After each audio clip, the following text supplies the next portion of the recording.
मैं सेल पे कोडिंग कर रहा था तो कुछ बच्चे वर्क बेंच पे ही कोडिंग कर रहे थे, उससे मुझे कोई प्रॉब्लम नहीं है, कोडिंग कहीं भी करो, वर्क बेंच पे करो या सेल पे करो, पूछी जाती है क्वेरी ही, और क्वेरी हर जगह सही चलती है।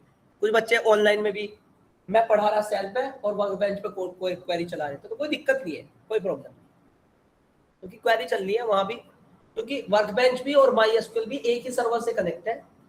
मैं वहां डेटाबेस बना दूं तो सेल पे देख लेता हूँ, सेल में बना दूं तो वहां देख लेता हूँ, एक ही चीज है। बस थोड़ा सा ये है कि वहां पे आपको कोड क्वेरी करते वक्त वहां थोड़ा जीयूआई सा मिल जाता है और यहाँ पे ब्लैक एंड व्हाइट होता है, ठीक है ना। पर हमने क्या करना है, वर्क बेंच खोलना है, ध्यान से सुनना। माई एसक्यूएल वर्क बेंच, सभी बच्चों का वर्क बेंच पहले से इंस्टॉल है, मैंने पहले वर्क बेंच और माई एसक्यूएल सेल दोनों ही इंस्टॉल करवाई थी, तब तो आगे बढ़ा था मैं। यहां पे रूट आएगा, रूट पे क्लिक करना, वही पासवर्ड डालना जो तुम्हारा पहला है।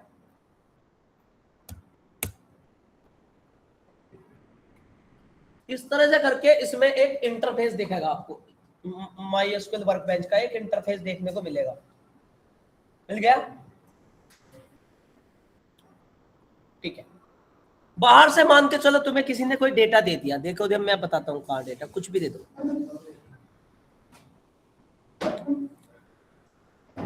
मान के चलो ये एक डेटा है सीएसवी फॉर्म में, दिखा दो पहले खोल के, ये है ये डेटा, ठीक है ना, दिख रहा आपको डेटा, और भर दे इसमें या और बड़ा कर ले अगर दिख।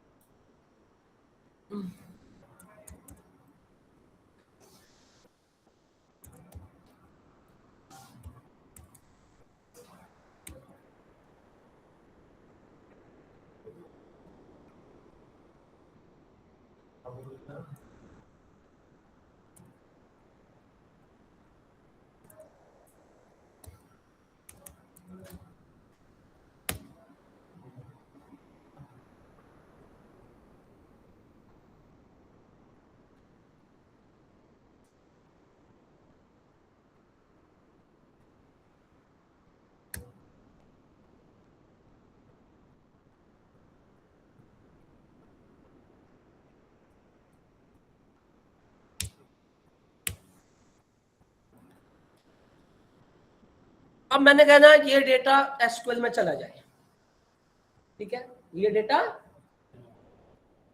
तो आप क्या करोगे, आपको एक चीज ध्यान देनी पड़ेगी, पर यहाँ पे कोई डेटाबेस चूज करना पड़ेगा आपको या नया डेटाबेस बनाना पड़ेगा, तो नया बना लूं, पुराने में भी चला जाएगा, ऐसी बात नहीं है, तो फिर भी नया बना, क्रिएट डेटाबेस, डेटाबेस का नाम कुछ भी दे लो भाई,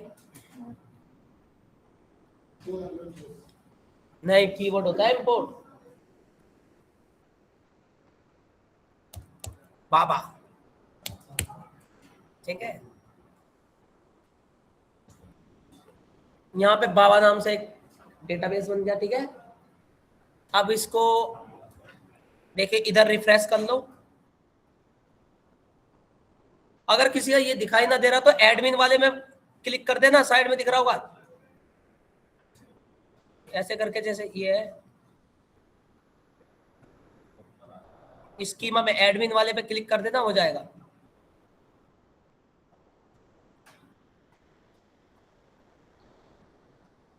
अब यहां देख लो बाबा कहाँ है, देखो ऊपर ही आ गया बाबा, कह रहा बाबा में अभी तक कोई भी टेबल नहीं बनी, ठीक है। तो तुम्हें क्या करना है, इस बाबा के अंदर टेबल के अंदर राइट क्लिक करके, इंपोर्ट विजार्ड दिख रहा आपको,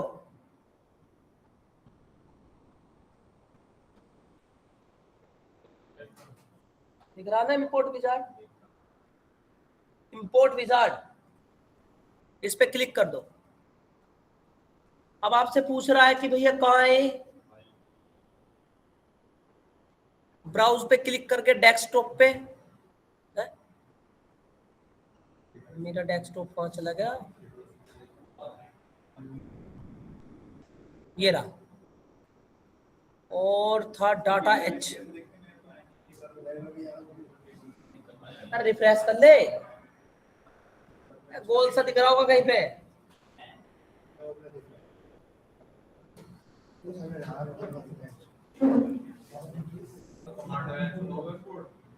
डाटा एच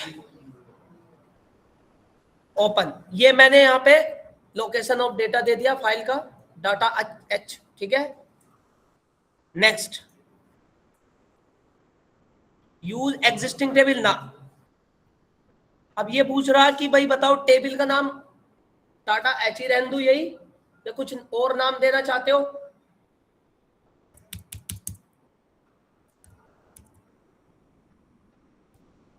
टेस्ट रख दिया। क्या रख दिया? Sir table name is test, database बाबा। तुम यहां भी चेंज कर सकते हो, किसी और डेटाबेस में भी पहुंचा सकते हो क्या आप, पर बाबा, ठीक है। और अगर ये टेस्ट नाम की टेबल बाबा नाम के डेटाबेस में पहले से हुई, तो अगर आप इसे चेक बॉक्स कर दोगे तो वो पुरानी डिलीट हो जाएगी, नहीं बन जाएगी। अगर ये ड्रॉप टेबल इफ एग्जिस्टिंग, अगर बाबा नाम में टेस्ट नाम की टेबल पहले से हुई और तुम इस फीचर को क्लिक कर दोगे, तो अगर पहले से हुई तो उसे डिलीट मार देगा, नहीं बना देगा, सुन रहे हो ना। और अगर इसे रखोगे तो फिर वो ऑलरेडी एग्जिस्ट बता देगा अगर हुई तो, ठीक है। नेक्स्ट करूं? कर दो जी। अब ये देखिए ऐसे ऐसे कह रहा है कि तुम्हारे इस टेबल में इतने तो कॉलम है, उनका ये डेटा टाइप है और ऐसा डेटा देखने को मिल रहा है, इसे नेक्स्ट कर दो, बेहतरीन। अब इन्हें सबको क्लिक कर दो, ये अपने आप क्लिक हो जाएंगे, नेक्स्ट कर दो, ये देखिए नेक्स्ट कर दो, और देखिए बेहतरीन 19 रिकॉर्ड इंपोर्ट हो चुके हैं तुम्हारी टेबल के अंदर। तो यूज बाबा, पहले डेटाबेस को बाबा देख लो, और फिर क्या नाम से टेबल बनी थी? सेलेक्ट एस्ट्रिक फ्रॉम, बेहतरीन। चाहे MySQL में उसमें चल जाओ, कमांड लाइन में चले जाओ,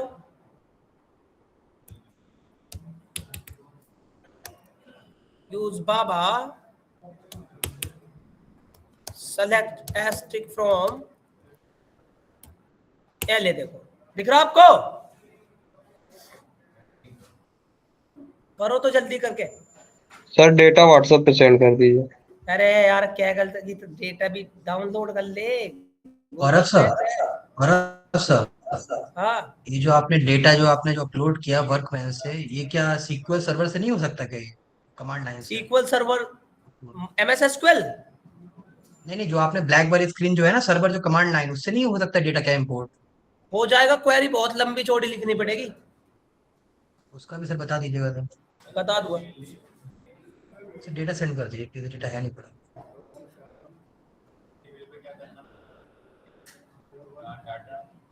टेबल पे राइट क्लिक करके इंपोर्ट विजार्ड, जब से क्या कर रहा मैं,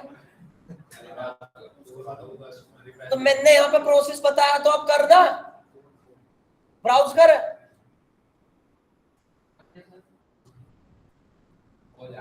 आगे बढ़ो। क्या मांग रहा? हाँ, तो जिसमें फाइल में है उसका नाम दो, किसका हो गया? देखिए उस लड़की का तो हो गया, वो का कम से वो का कोई और अट्टा चक्की खा रही, अट्टा चक्की का चून खा रही है। हाँ,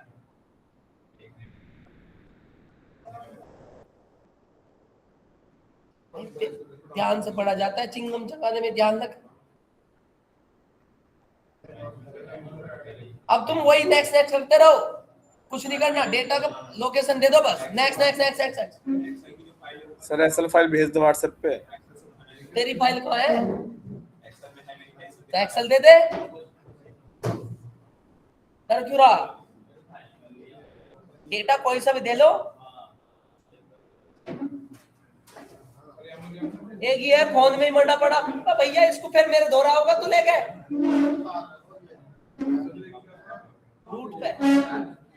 रूट पे क्लिक कर, रूट पे क्लिक कर दे, रूट आ रहा है, नहीं करूं, पासवर्ड डाल,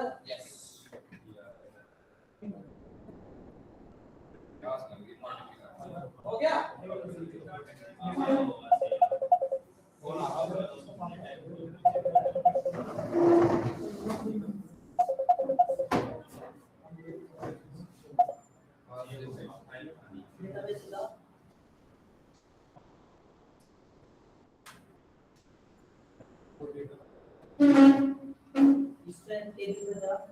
राइट क्लिक कर, रिपोर्ट विजार्ड, ब्राउज, डेस्कटॉप पे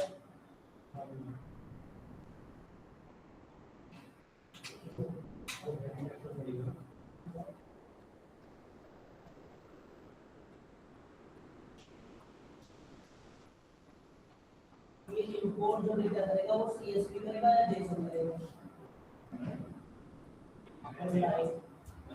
तो CSV का कन्वर्ट कर देना, CSV में डेटा बड़ा होता है एक्सेल में। सर ये जो डेटा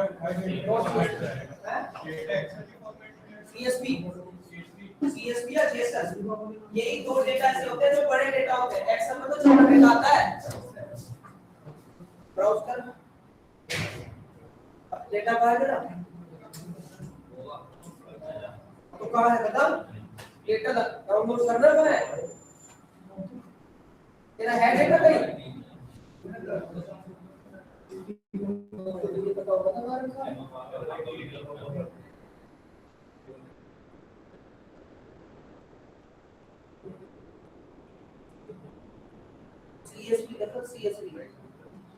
CSV डेटा होगा, एक्सेल की तरह होगा, CSV डेटा होगा, डेटाबेस पर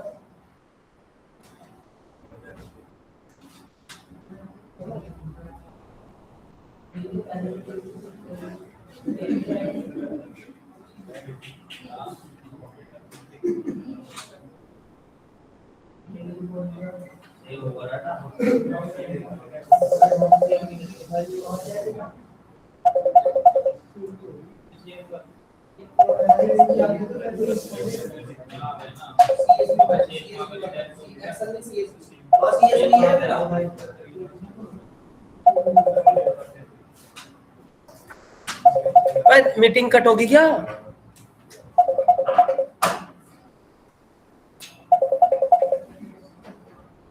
हेलो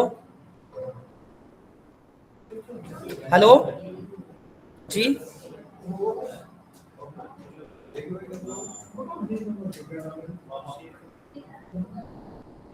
हाँ जी जी जी,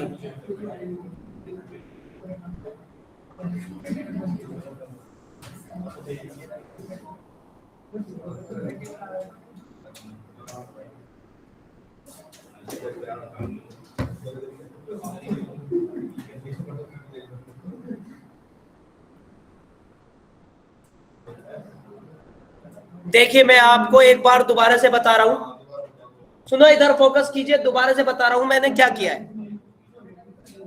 इधर एक बार दोबारा से बता रहा हूं, एक बार फोकस कीजिए यहाँ पे।